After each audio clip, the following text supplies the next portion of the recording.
And one thing I don't think we could get enough of is habits and routines.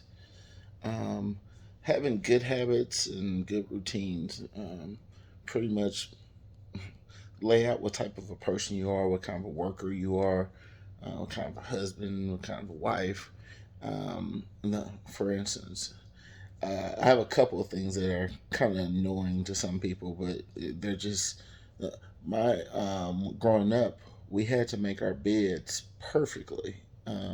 My grandmother just didn't tolerate, a messy bed. So right now, still to this day, my wife will mess with me or tease me because even if we're about to go to bed or something, and let's say that we were going to be changing out the sheets or putting a new comforter or something on the bed, even though we're about to climb into bed, I have to make the bed perfect. I mean, it has to be creased at one end. The pillows and stuff have to be put up there. I know dang well in about 5 minutes we're about to pull off these 22 pillows off of the bed. But because I'm making the bed, I have to make it up the way that it has to be made. I can't help it. If we halfway do it, I'm uncomfortable until we get everything done. Why? Because this is a habit. If we didn't do it right, we had to go back and do it again. If we didn't do it right the second time, we had to go back and do it again. But no matter what, the bed had to be made perfectly each and every day.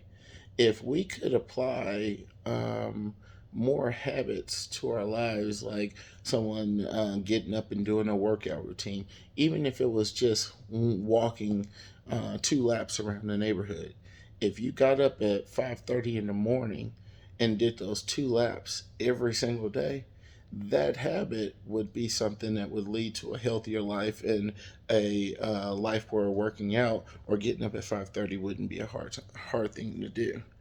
But every habit or every routine has to start with day one, showing up on day two, still coming on day three, even though you're sore, you know, showing up day five, even though it's raining, those are things that it's easier to teach people when they're young because you do what you're told. When you're grown, you do what you want to.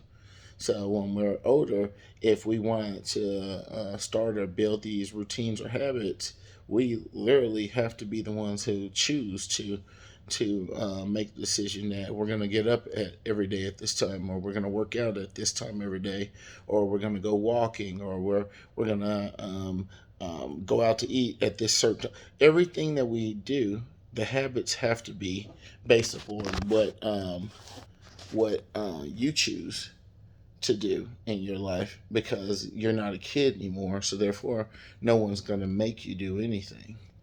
So if a adult can still remember the way that he was taught to make up their bed, and that become their routine for the rest of their life, um, I'm pretty sure that you could do something similar with with an adult if he started wanting to, let's say they want to read a book every 2 weeks.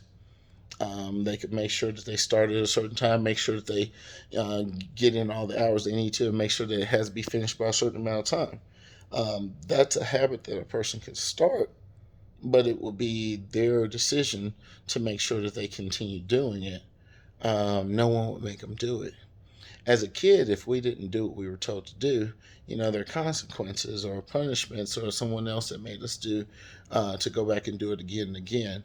As an adult, we have to have a little bit more self discipline and sometimes even discipline ourselves to make a habit because the goal that we're going for is that important. Yeah, whatever the goal is has to be that important. Otherwise, it's kind of hard to keep your eye on the prize. I just want to share something. All right.